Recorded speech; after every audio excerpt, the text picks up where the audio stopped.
ফুসফুসকে cancer মুক্ত রাখতে নির্মল বায়ু সেবন করুন। নিয়মিত ব্যায়াম করুন, আসুন ধূমপান পরিহার করুন। প্রতিটি নিঃশ্বাসের যত্নে ফুসফুসের সুরক্ষা। প্রতিটি নিঃশ্বাসের আছে সুস্থ থাকার অধিকার। ফুসফুস ক্যান্সারের অন্যতম প্রধান কারণ ধূমপান। ধূমপান ছাড়ুন, সবুজের সাথে বাঁচুন। ফুসফুসে ক্যান্সার প্রতিরোধ আজই শুরু হোক। ধূমপান পরিহারে প্রিয়জনকে উদ্বুদ্ধ করি। মনে রাখবেন, নিঃশ্বাস নেওয়ার জন্য আমাদের দ্বিতীয় কোনো গ্রহ নেই। আমি ধূমপান করছি না, আপনি করছেন কি? আসুন সবাই মিলে ধূমপান পরিহার করুন। All I can say is burn calories, not cigarette. আমি ধূমপান করছি না, কিন্তু আপনি যে করছেন সেটাতে আমার সন্তানরা প্যাসিভ স্মোকিং এ আক্রান্ত হচ্ছে। অক্সিজেন যেখানে জীবন, সেখানে ফুসফুস ক্যান্সার একটি নীরব ঘাতক। আমাদের তরুণ প্রজন্মের কাছে আমার একটাই দাবি, ফুসফুস ক্যান্সার অথবা ধূমপান, যে কোনো একটিকে বেছে।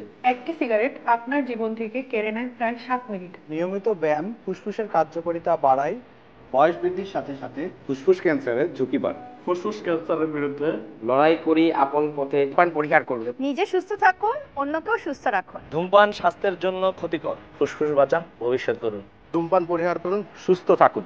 লাংস যদি সুস্থ না থাকে তাহলে আপনি সুস্থভাবে নিঃশ্বাস নিতে পারবেন না। নিঃশ্বাস নেওয়া আমাদের দ্বিতীয় কোনো গ্রহ নাই, এই গ্রহটাকেই বাসযোগ্য করে তুলতে হবে। ফুসফুস ক্যান্সারের বিরুদ্ধে লড়াই করি আপন পথে। চিহ্ন রাখি একসাথে। আমাদের বসবাসের জন্য